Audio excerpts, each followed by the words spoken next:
एक hot body वाली महिला अचानक देखती है कि किनारे पर दो आदमी मुस्कुराते हुए उसकी तरफ आ रहे हैं। वो हाथ हिलाकर उन्हें रुकने का इशारा करती है, लेकिन वो लोग उसकी बात नहीं सुनते। अगले ही पल एक ऐसी घटना घटती है जिससे एक और शख्स डर के मारे चट्टानों की ओर दौड़ पड़ता है, मगर कुछ ही देर में वो लहरों में गायब हो जाता है।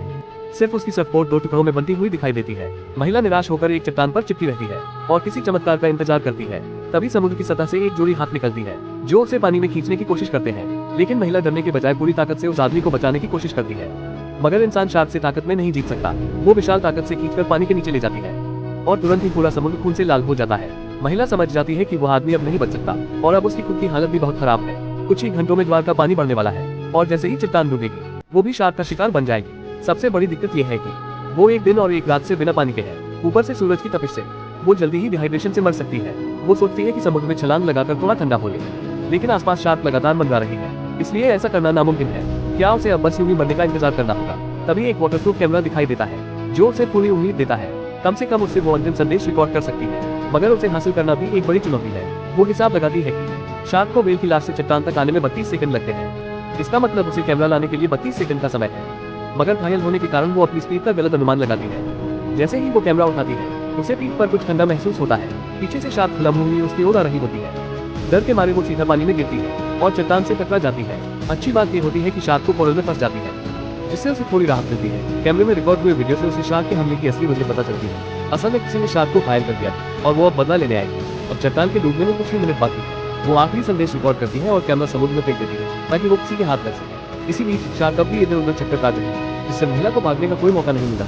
लेकिन किस्मत शायद उसके साथ थी, क्योंकि समुद्र की सतह पर ढेर सारी जेलीफिश दिखाई देती है जो चट्टान और प्रोटीन मार्कर के बीच होती है। शार्क इनसे डरती है, इसलिए वो उस दिशा में नहीं जाती। शायद यही उसका आखिरी मौका था। महिला इस मौके का फायदा उठाकर शार्क के हटते ही छलांग लगाती है और सावधानी से जेलीफिश के बीच से होती हुई मार्कर की तरफ तैरती है। शार्क महिला को देख लेती है और तुरंत हमला करती है, मगर जेलीफिश के डर से उसे चोट लगती है। महिला इस मौके का फायदा उठाकर तेजी से मार्कर की ओर भागती है। अगर वो ओलंपिक में होती तो शायद गोल्ड मेडल जीत जाती। शार्क फिर से पीछे पड़ जाती है, मगर महिला उससे पहले ही मार्कर पर चढ़ जाती है। लेकिन अचानक कुछ अनहोनी होती है। वो जैसे ही सीढ़ी पकड़ती है वो टूट जाती है और नीचे गिर जाती है। गनीमत ये रहती है कि वो शार्क की पीठ पर गिरती है और वहीं की एक सीढ़ी उसके शरीर में गाड़ देती है, जिससे शार्क पीछे हटती है और महिला किसी तरह मार्कर पर चढ़ जाती है। तभी दूर एक कार्गो जहाज दिखाई देता है। अब सवाल यह है कि वो उनका ध्यान कैसे आकर्षित करे। उसे मार्कर पर एक इमरजेंसी बॉक्स मिलता है जो पूरी तरह जंग खाया होता है। बहुत मेहनत के बाद वो खोलती है। उसमें एक सिग्नल गन होती है, मगर उसकी गोली समुद्र में गिर जाती है। महिला जान जोखिम में डालकर एक गोली उठाती है और चलाती है, लेकिन वो निकली एक स्मोक बम। अब वो पूरी ताकत से सारी गोलियां एक बार में उठाकर फिर से कोशिश करती है। वो एक सिग्नल फायर करती है और इस बार निशाना बिल्कुल सटीक बैठता है, मगर अफसोस जहाज तब तक वहां से जा चुका होता है। उम्मीद की एक झलक के बाद उसे गहरी मायूसी का सामना करना पड़ता है। उसे ये बिल्कुल अंदाजा नहीं होता कि उसने पहले जो कैमरा समुद्र में फेंका था उसे एक बच्चे ने उठा लिया है। बच्ची जैसे ही उस कैमरे की वीडियो देखती है वो दौड़ती हुई बहू को मदद के लिए बुलाने जाती है। उधर अब लड़की को एहसास होता है कि यूं ही बैठकर मरने का इंतजार करने से अच्छा है कि वो इस शार्क से दो हाथ करे। जैसे ही शार्क पास आती है वो एक गोली चला देती है, मगर इससे शार्क को ज्यादा चोट नहीं पहुंचती, बल्कि वो और ज्यादा उग्र हो जाती है।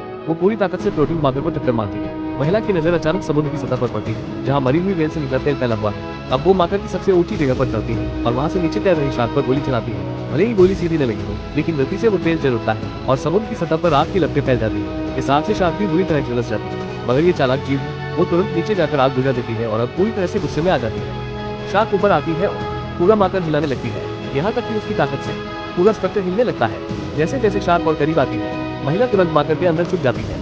इसी दौरान उसे नीचे पानी में कुछ स्टील रॉड नजर आती है, जिन्हें जोड़ने वाली लोहे की चेन टूटने वाली होती है। तभी उसके दिमाग में एक प्लान आता है। वो देखती है कि शार्क के जबड़े कहीं फंसे हुए हैं। वो झट से समुद्र में कूदती है। वो अपने शरीर की पट्टी खोलती है, एक सिरा हाथ पर बांधती है और दूसरा सिरा उस लोहे की चेन पर। जैसे ही शार्क आजाद होती है वो पूरी ताकत से पट्टी खींचती है।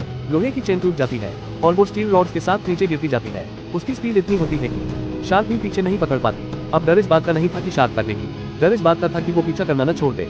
जैसे ही वो नीचे जमीन के पास पहुंचती है वो अचानक पीछे हटती है और शार्क बच नहीं पाती, सीधा स्टील रॉड में घुस जाती है। उधर बच्चा अपने पापा को भी बुला लाता है और इस तरह एक दिन और एक रात तक शार्क से लगातार लड़ाई और दिमाग के खेल के बाद महिला को आखिरकार बचा लिया जाता है।